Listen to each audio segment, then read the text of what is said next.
Dalam surah Fussilat ayat 53 Allah menjelaskan mukjizat ini akan terus disingkap daripada semasa ke masa. Mukjizat ini akan terus ditemui daripada semasa ke semasa, non-stop. Sanurihim ayatina fil afaqi wa fi anfusihim hatta yatabayyana lahum annahu al-haq. Awalam yakfi bi rabbika annahu ala kulli syai'in syahid. Sanurihim, kami akan terus tunjukkan pada mereka ayatina, tanda-tanda kebesaran kami, fil afaqi, pada alam maya ini, wa fi anfusim, dan pada diri manusia itu sendiri, hatta yatabayyana lahum, hinggalah menjadi dalil dan bukti pada mereka, annahul haq, bahawa benar Quran ini datangnya pada Allah SWT. Awalam yakfi bi rabbika annahu ala kulli syai'in syahid. Wahai manusia, tidak cukupkah bagi kamu tanda-tanda kebesaran Allah yang Allah tunjukkan ini menjadi saksi, annahu ala kulli syai'in syahid, menjadi saksi terhadap segala kebenaran ini. Tuan-tuan sekalian, di antara mukjizat Nabi Muhammad sallallahu alaihi wasallam ialah Nabi Muhammad menceritakan kisah-kisah lampau yang tidak diketahui oleh budaya cara hidup orang Arab. Orang Malaysia ni kalau diceritakan tentang hang tuah, kita semua tahu. Kisah hang jebat kita tahu. Datuk Maharajalela kita tahu. Datuk Bahaman kita tahu. Kisah-kisah legenda di Malaysia ramai yang di kalangan kita tahu.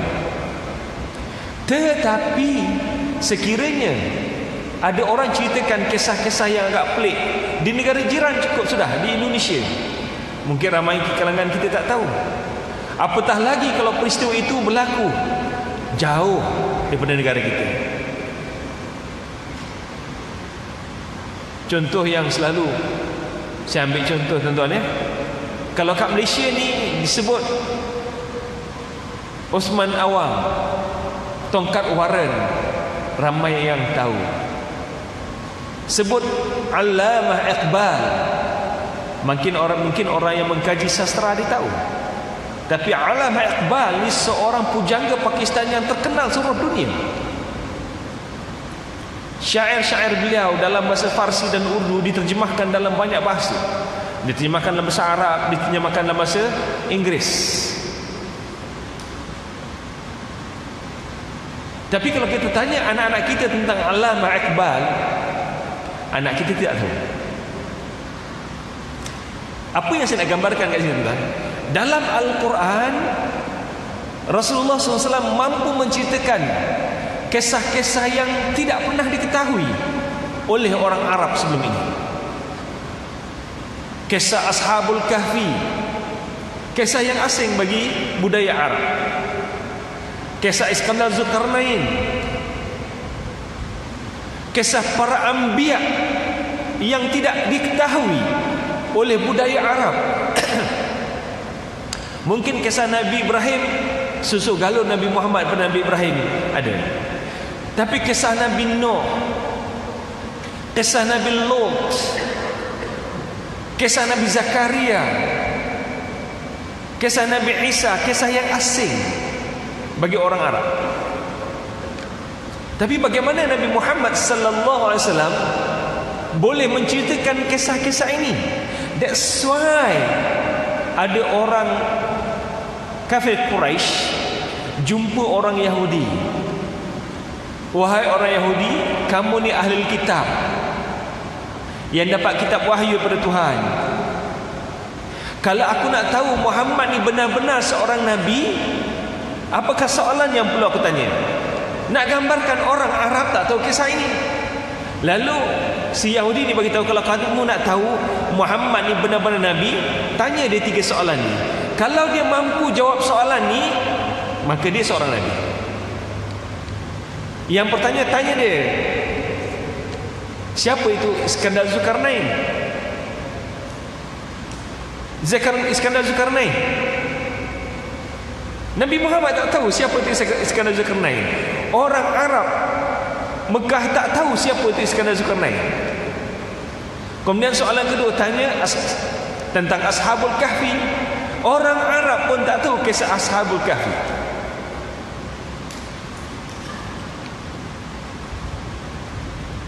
Tentang Iskandar Zulkarnain ni tuan-tuan ya. Ada yang nak nyatakan bahawa Iskandar Zulkarnain ini, Iskandar kalau diterjemahkan dalam bahasa Arab, Alexander, Iskandariah ni, bandar Iskandariah Mesir, diterjemahkan sebagai Alexander. So ada tendensi orang nyatakan bahawa Iskandar Zulkarnain itu ialah Alexander the Great. Apakah betul? Kisah Iskandar Zulkarnain yang hebat dalam surah Al-Kahfi, yang menjadi persoalan orang Yahudi nak tahu Nabi Muhammad ni betul, tanya dia tentang Iskandar Zulkarnain. Tahu tak? Kalau dia betul-betul Nabi, dia tahu siapa Iskandar Zulkarnain. Nabi Muhammad tak tahu. Nabi Muhammad hanya mengharapkan wahyu pada Allah SWT. Turun ayat Quran menceritakan tentang Ashabul Kahfi. Turun ayat Quran dalam surah Al-Kahfi menceritakan Iskandar Zulkarnain. Soalan yang ketiga, tanya tentang roh. Nabi Muhammad pun tak tahu. Turun ayat Quran, yas'alunaka 'anir ruh. Mereka bertanya pada kamu wahai Rasulullah tentang roh. Kembali pada Iskandar Zulkarnain tuan-tuan. Ada tendensi yang menyatakan bahawa Alexander the Great itu adalah Iskandar Zulkarnain. Namun demikian, ramai para ulama menolak tafsiran ini. Walaupun ada banyak persamaan di antara Iskandar Zulkarnain dengan Alexander the Great.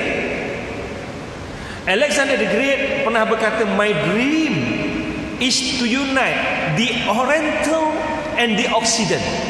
Oriental and Occident. Impian aku adalah untuk menguasai dunia Oriental, dunia Timur, and Occident, dunia Barat. Oriental maksudnya Timur, Occident Barat. Sebab itulah datangnya perkataan Orientalis, maksudnya orang Barat yang mengkaji tentang agama-agama Timur seperti Islam ya?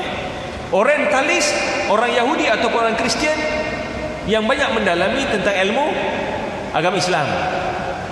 Di Barat ada Department of Oriental Study, Jabatan Kajian Oriental, negara budaya-budaya Timur termasuklah agama.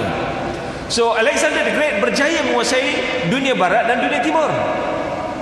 Demikian juga Iskandar Zulkarnain, dia berjaya menguasai dunia Barat dan dunia Timur.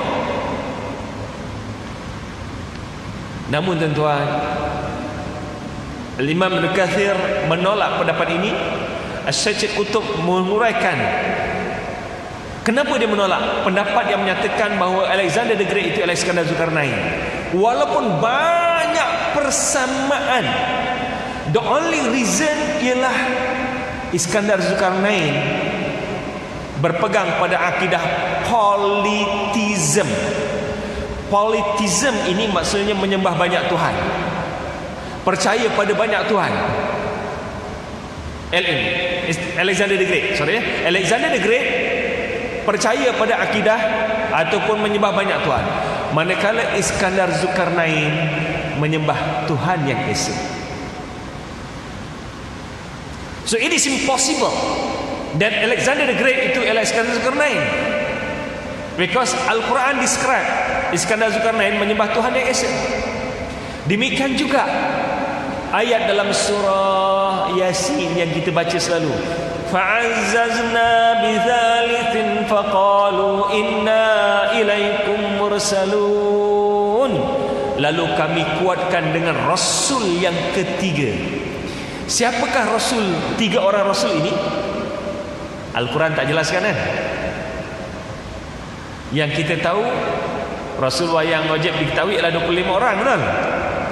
Tetapi hadis sahih yang diriwayatkan oleh Tabrani, yang diriwayatkan oleh Ibn Hibban, Rasul ada lebih daripada 300 orang. Hadis yang agak general disebutkan bilangan Nabi 300 bid'u wa asyara, 313 hingga 319 orang. Sebab ada yang menyatakan nas 313, 314, 315, tapi yang ni agak general. Bilangan Rasul antara 313 hingga 319 orang. Manakala bilangan Nabi ada 120,000 orang. Minhum man qasasna 'alaika wa minhum man lam naqsus 'alaik. Sebahagian Nabi kami ceritakan pada kamu wahai Rasulullah, dan sebahagiannya tidak kami ceritakan pada kamu. Contohnya dalam surah Yasin ini, fa'azzazna bithalithin faqalu inna ilaikum mursalun. Lalu kami kuatkan dengan Rasul yang ketiga. Siapakah 3 orang Rasul ini?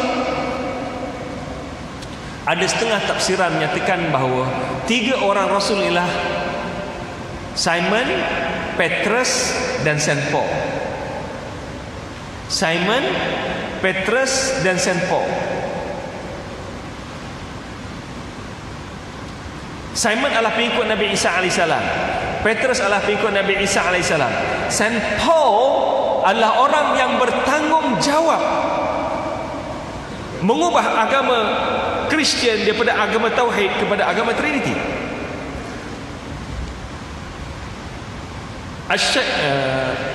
Imam Ibn Kathir menolak pandangan menyatakan bahawa 3 orang ini ialah Simon, Petrus dan Saint Paul, kerana Simon Petrus mungkin diterima, tapi Saint Paul, daripada ajaran Saint Paul lah lahirnya akidah the Father is God, the Son is God, the Holy Ghost is God, but they are not 3 God, they are 1 God.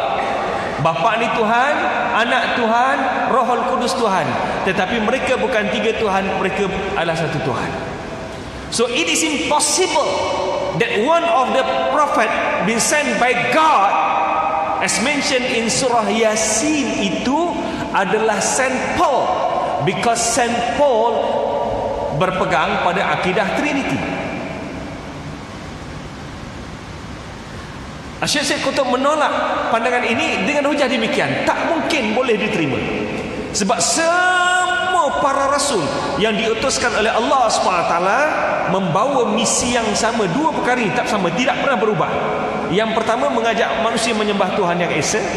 Yang kedua, mengajak manusia untuk bersiap sedia kehidupan selepas kematian.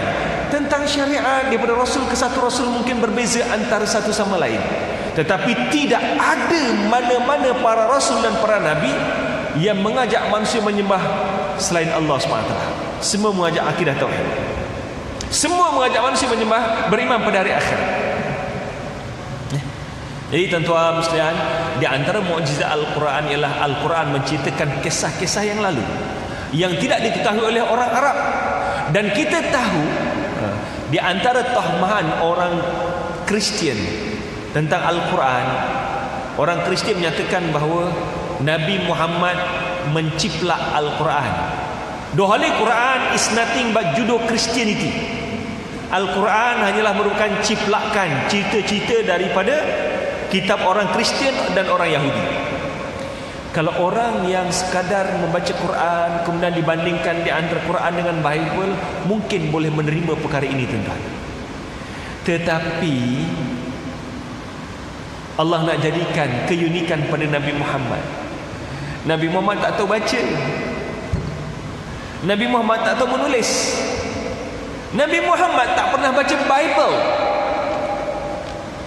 So kalaulah dikatakan Nabi Muhammad ciplak, ambil idea Bible, macam mana Nabi Muhammad tak tahu kandungan Bible? Nabi Muhammad tak tahu baca, Nabi Muhammad tak tahu menulis, dan Nabi Muhammad tak pernah membaca Bible. Sebab itulah tahmahan orang Kristian ini atau golongan orientalis mudah untuk kita tolak.